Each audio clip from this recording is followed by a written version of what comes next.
Surtout, regarde pas là, regarde oui, là. Oui, parce que sinon t'as pas l'air d'un con. Sinon t'as l'air de loucher. Bon, salut les gars, aujourd'hui nouvelle vidéo. On est avec Dada Racing. J'ai failli me prendre un rond là. Un spécialiste du 50. Vous l'avez déjà vu dans une vidéo, il m'avait prêté ses bécanes pour faire du run. Ouais, le Spitro et la méga boîte. Et on y retourne quand? Mai, juillet, octobre. Première date en mai avec ses bécanes. Du coup, mon petit d'été. Avec ce qu'on va faire aujourd'hui. Vous avez sûrement vu la dernière vidéo. Si vous ne l'avez pas vue, allez la voir. Un lance-flamme, on a mis un launch control. Et d'ailleurs, l'idée première, on va dire, on a mélangé nos idées. Moi, je voulais que faire des flammes. Voilà, lui, il m'a parlé de launch control. Donc, on a mélangé nos idées et ça donne ça. Et du coup aujourd'hui, nous avons décidé de la pimper encore plus. Ça va être une moto full up. Nous allons faire quoi, Dada? Un shifter. Un shifter. Enfin, on va essayer. Parce que le faire, on va y arriver, c'est surtout trouver la patte de fixation. Réussir. Alors du coup, le prix final de ce launch control, je le dis maintenant, normalement, il tourne autour des 20 €. Nous avons besoin de ça et de ça. Contre 400 € si tu veux prendre un vrai shifter. Oui, si tu prends un vrai shifter. Voilà. Est-ce que j'ai une tête à mettre un vrai shifter sur ma poubelle?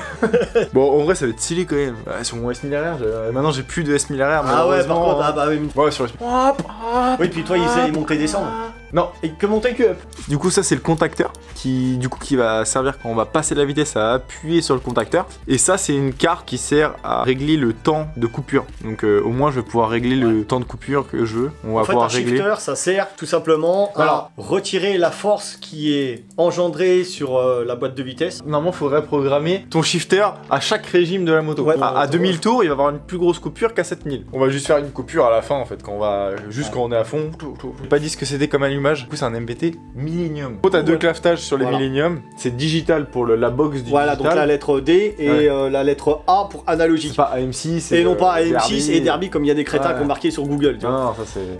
Oh, elle vient de ton plot. Oh merde. Ah mais non, c'est pas possible, elle vient de là aussi. Ah, je sais pas. Bon, bref, on verra bien. Du coup, là, ce qu'il faut trouver... Ah bah c'est bon, cherche pas, j'ai trouvé. C'est quoi? Elle vient de ta durite en haut. Ah, ma durite en haut? Voilà, ah, qui est percée. Ok, d'accord. Et bon, c'est pour ça que ça pisse contre le radiateur. De toute façon, on n'a pas besoin d'eau. Avant, ils faisaient bien des scooters à refroidissement à air. Faut trouver une place pour ça. C'est ça qui est dommage, c'est qu'on aurait pu se servir de ta vis là, de contacteur de point mort, que t'as plus d'affichage ici. Ouais, mais il me sert pour la masse. Ah, il te sert pour la masse. Ouais. Et le truc qui aurait été bien, c'est ce que je te disais, t'aurais une imprimante 3D, tu faisais une petite cam ici, tu te fixais là-dessus. À la limite, c'est dommage que le trou il soit trop petit, parce qu'à la limite, on n'aurait pas pu le mettre comme ça, tu vois. Et à chaque fois qu'elle passe... Et ben, à chaque fois que tu passais, t'avais une cam qui montait là, et puis voilà. Ah ouais, ça aurait été cool ça. Hein. Mais t'as pas là encore d'imprimante 3D. Va falloir, ou alors faudrait réussir à faire un truc quelque part par ici, tu vois. Ouais, c'est ça que je voulais faire moi. Bon, du coup, les gars, on a trouvé un emplacement pour un petit contacteur. On va le mettre sous le sélecteur. Maintenant, là, on va souder les fils et je vais vous montrer après exactement comment on a fait. On est embêté là. Bah oui. On revient dès qu'on a trouvé comment cette carte fonctionne. Déjà, ça c'est beau ça. Là, ça fait. Et la lumière fut 7 millisecondes. Ouais. C'est court, hein. Hop, hop. Bah ouais, mais c'est ce qui. Là, normalement, si on démarre. Là, normalement, attends, il n'y a pas de vitesse enclenchée, donc ça c'est bon. Enfin, de toute façon, il n'y a pas de chip. Oui. On a dit, contacte-le.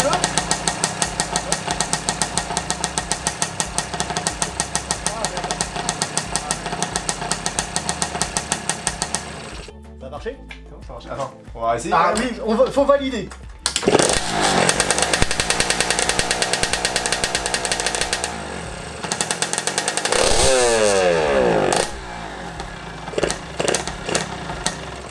Impeccable. Impeccable de fin de mobilette. Bon, maintenant on fait le branchement et après on vous explique. Bon, du coup, je vais terminer tout seul. Je vais essayer de bien caler dans une petite boîte hermétique, comme ça je peux passer un coup de karcher, il n'y aura pas de problème. On a chier parce qu'en fin de compte, les instructions. Les instructions en chinois, c'est pas.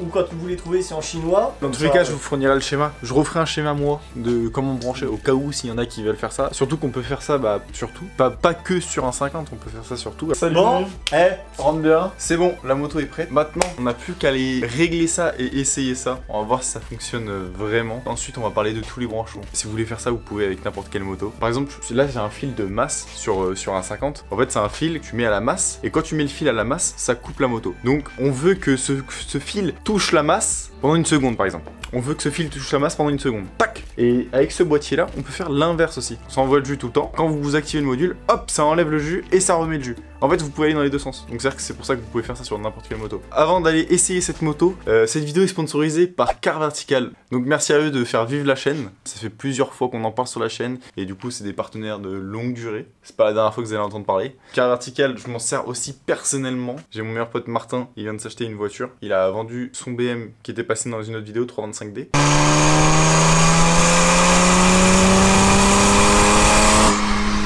Il vient de racheter un 135i et donc dès qu'on allait voir une voiture, on a fait plein de rapports. Et on a failli acheter une voiture qui a été marbrée, mais je vous jure, hein, c'est vraiment pas pour faire le placement, mais on est vraiment tombé sur un cas. C'est-à-dire qu'on devait aller chercher une voiture dans le sud, un 135i. Du coup, avant d'y aller, on se dit bon allez, on fait un dernier rapport, parce qu'on a fait au moins 5 ou 6 des rapports. Et là, on fait le rapport, la voiture a vraiment été parfaite, hein. Niveau état visuel, c'était parfait. Et là, on se rend compte qu'elle a eu, je crois, 40 000 € de dégâts.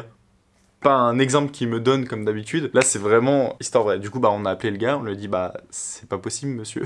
Et avec le lien en description, vous soutenez la chaîne, vous avez une réduction. Petit hashtag fini, tiens on va faire le test et les réglages de la bécane. Putain comment le pot il est magnifique. Alors je vous explique, il fait moins 5000, donc on va faire un petit tour, vraiment voir si ça fonctionne. Bon faut la laisser un peu chauffer hein.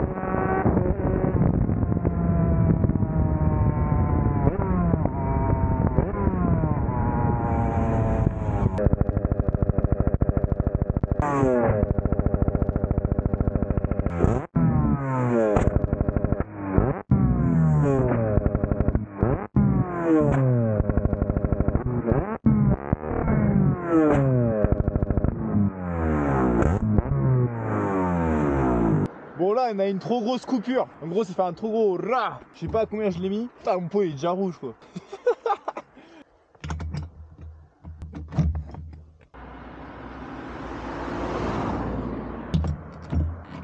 Bon allez c'est reparti avec moins de coupure. On va essayer.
Et là on va tester les deux, on va tester mon launch control avec le shifter.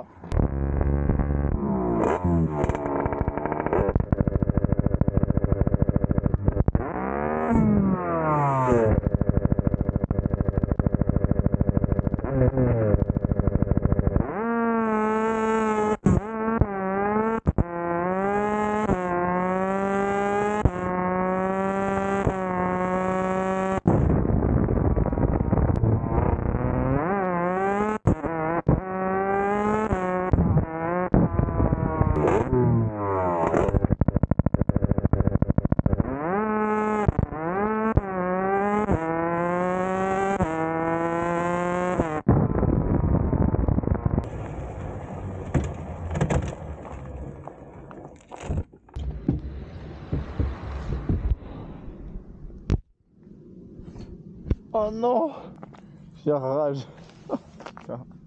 Ça a fonctionné. Bon, au début, la coupure était trop longue. on peut pas être super précis avec cette petite carte. Je peux faire que de 10 en 10. Donc c'est-à-dire que ça fait 10 millisecondes, 20 millisecondes, 30 millisecondes. Dans les vrais shifters, tu peux faire 65 et tout. Bon, en tout cas, dans mon cas, ça me dérange pas du tout. C'est parfait, vraiment. Alors je vais vous dire, je suis à combien? Je suis à 70 millisecondes. Et franchement, la coupure, elle est vraiment parfaite. Surtout que sur la M6, on a des putains de points morts. Du coup, avec ça, et bah j'ai l'impression qu'on se sauve beaucoup moins de points morts. Parce que t'es à fond, tout en pap. Dès que tu la lèves bien la vitesse, c'est parfait. Là, je vais vous montrer en détail, je vais vous faire un petit schéma de tous les branchements. Donc, ce schéma-là, c'est le branchement si vous voulez mettre une masse pendant un certain temps. Et l'autre branchement, c'est pour si vous voulez enlever l'alimentation, arrêter l'alimentation pendant un certain temps. En soi, c'est très simple. Hein. Le petit boîtier, c'est juste un relais et un minuteur. Voilà, enfin, en gros, très gros même. Après, ce que vous pouvez faire aussi, c'est combiner un vrai contacteur de shifter. Donc, vous pouvez mettre le vrai contacteur du shifter avec un boîtier comme ça. Alors, moi, j'ai pas d'imprimante 3D. Avec un boîtier en plastique de récupération, je me suis fait un petit boîtier. Donc, après, hop, je peux le mettre. Et après, c'est entre guillemets à peu près hermétique. Sauf que là, du coup, on a un autre souci. La seule chose que j'ai pas faite sur le DT, c'est le moteur. J'ai eu la flemme de le faire. Sauf que je crois bien qu'on a les roulements de vilebrequin qui sont morts. On va devoir les refaire. Je sais pas si ça s'entend. On va voir.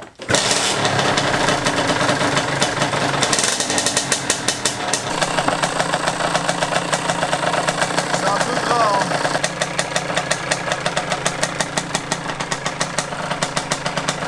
Voilà, j'ai démonté comme ça, vous allez voir un peu mieux. En plus du schéma.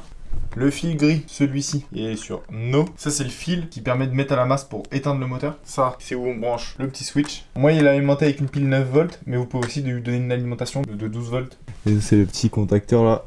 Et en gros, quand on passe la vitesse. J'espère que vous avez kiffé cette vidéo et j'espère que ça va vous servir. Prochaine vidéo, on remonte le moteur de la Hayabusa, un grand moment. J'espère qu'il sera remonté pour un peu plus longtemps qu'une sortie. Il y a le site de Monkey Rider qui est réouvert depuis 2 semaines. Donc déjà, il y a pas mal de commandes. Donc déjà, merci à vous. Et sur ce, ciao les gars, à la prochaine.